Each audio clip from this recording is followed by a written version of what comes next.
and welcome to the first of our video lessons for Andantino.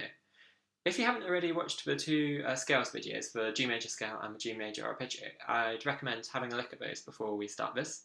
But if you're happy with all that, let's start on this. So the way we're going to be doing this is we've split the piece up into two sections.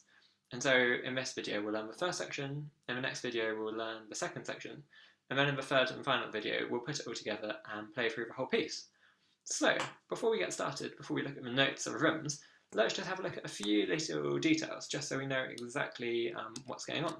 So, the first thing is this Andantino, which is not only the name of this piece, but it's also the tempo indication.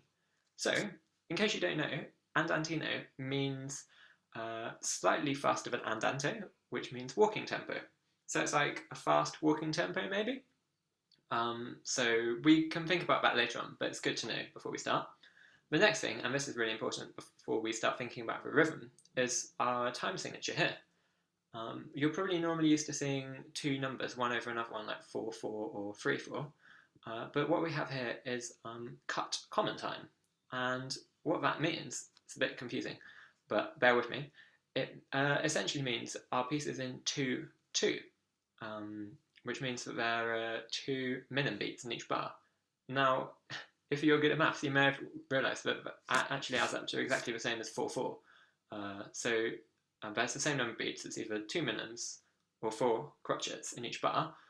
But what that means in terms of the piece and the music is that rather than feeling 1, 2, 3, 4, 1, 2, 3, 4, as we would in 4/4, in 2/2 or cut common time as we have here, it should the music should feel like 1, 2, 1, 2, 1, 2.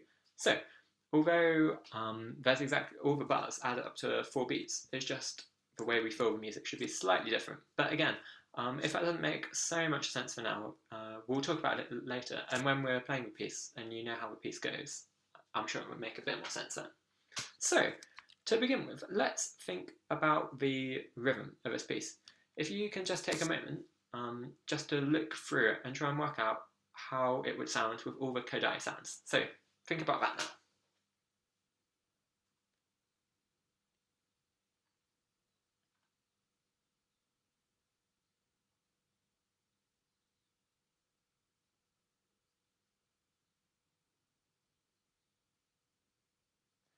Okay, great. So let's have a look. So we'll go from the beginning. I'll count us in with just for simplicity's sake, 1, 2, 3, 4, and then we'll go through from the beginning to the end here with the Kodai sounds. Okay, 1, 2, 3, 4. Ti ti ta, ti ti ta, ti ti ta, 2. Ti ti ta, ti ti ta, ti ti ta, 2. Ti ti ta, ti ti ta, ti ti ta, 2. Ti ti ta, ti ti ta, ti ti ta, 2. Okay, so you may have noticed that actually we have the same rhythm that you can see in these first 2 bars. It repeats 4 times. So if you can get the first bar really good, then hopefully we've got the rhythm. It's just that same 2-bar pattern repeats 4 times. Great, so let's try that one more time just to be 100% sure we've got it. From here to the end, one more time. 1, 2, 3, 4. Ti ti ta, ti ti ta, ti ti ta, 2. Ti ti ta, ti ti ta, ti ti ta, 2. Ti ti ta, ti ti ta, ti ti ta, 2. Ti ti ta, ti ti ta, ti ti ta, 2. Okay, so that's rhythm, and hopefully you've got the hang of that. So now we've established that, let's have a think about the notes. So in the same way again, just take a moment and try and work out all the notes we're going to play in this.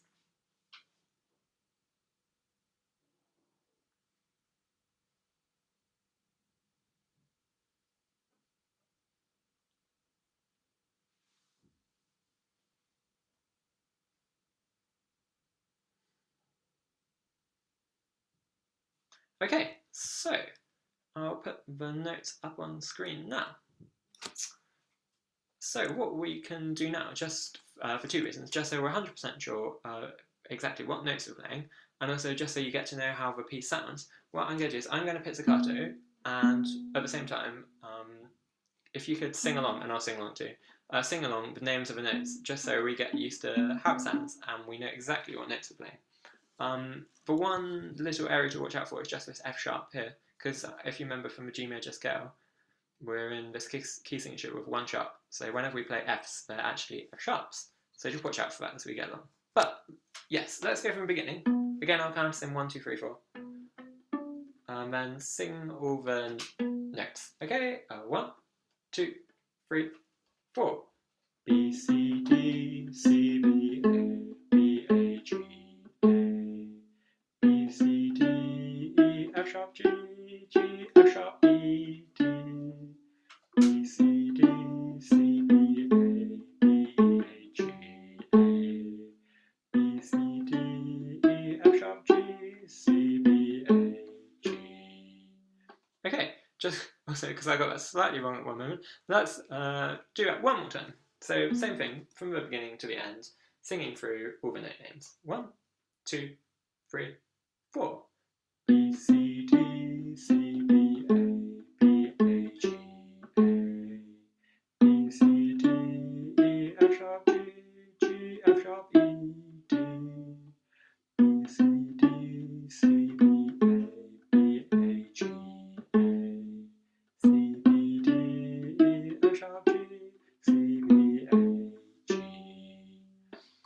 Okay, great. So the next thing to do is let's think about how we would play those notes that we've just sung. So which fingers we should use. You have a few clues, so you have a 4 here and an open here, but now take a moment to look through and just try and work out all the fingers we should use.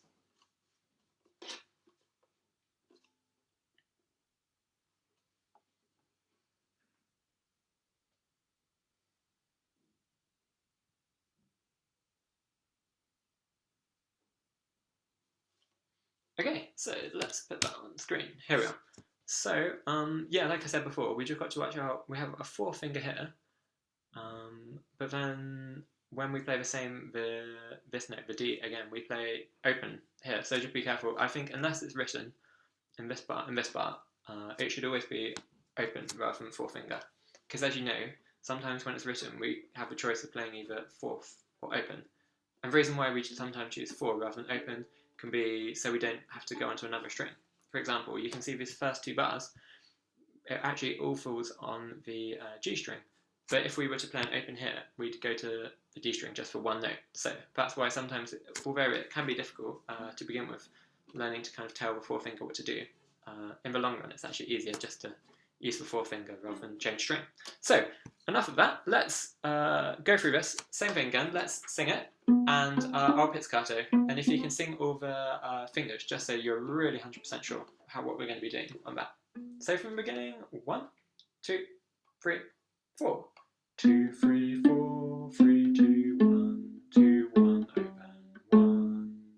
2, 3, open, 1, 2, 3, 3, 2, 1, open.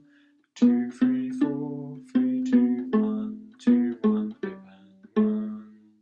2, 3, open, 1, 2, 3, 3, 2, 1, open.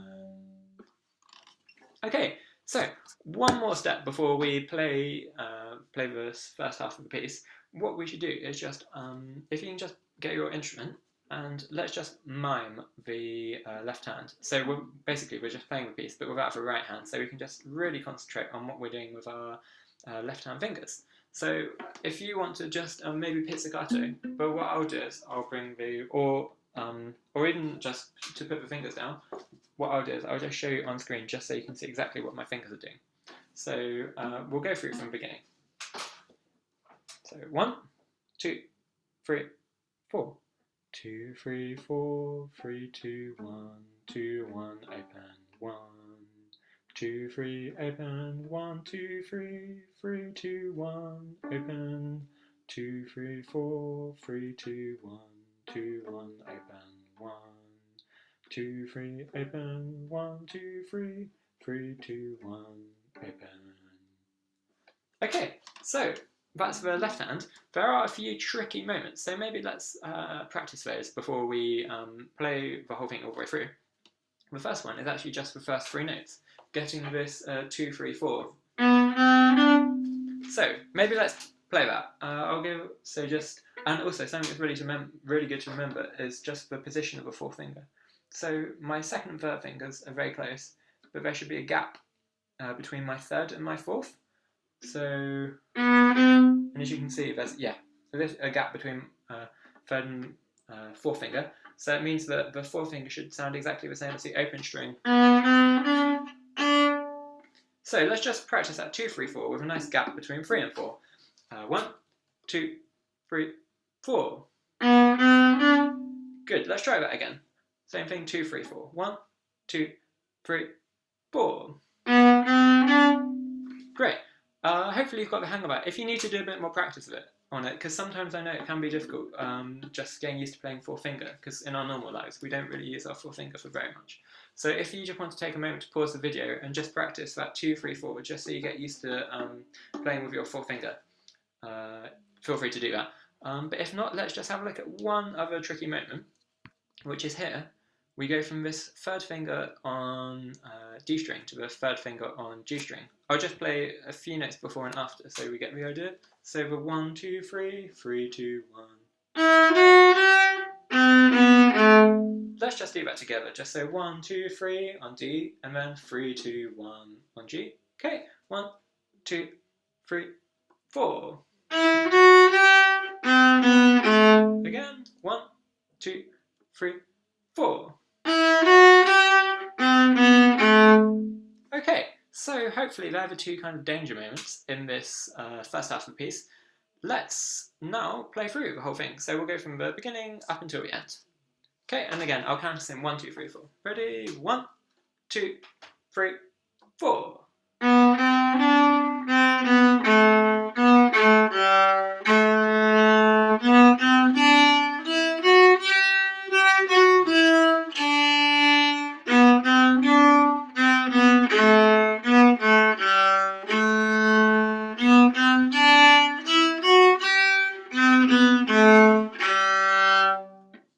Okay, so let's do it one more time, but before we do that, let's just have a little think about what we want to do with our right hand, because we've spoken so much about the left.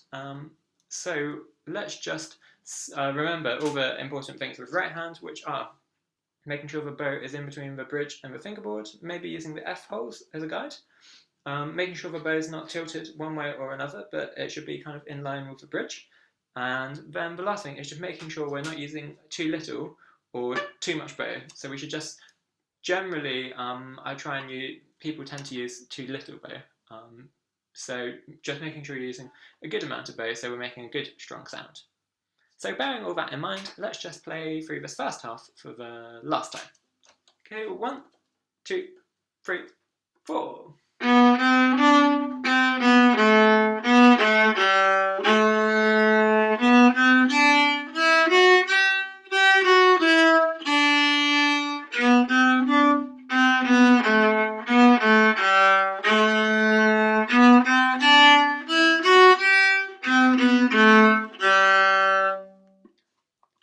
Brilliant, so really well done on learning that. That's fantastic. So we'll look at the next part of the piece in the next video, and then in the final one we'll put it all together and then look at a few extra details to make it sound really excellent. Thank you very much, and I'll see you in the next video.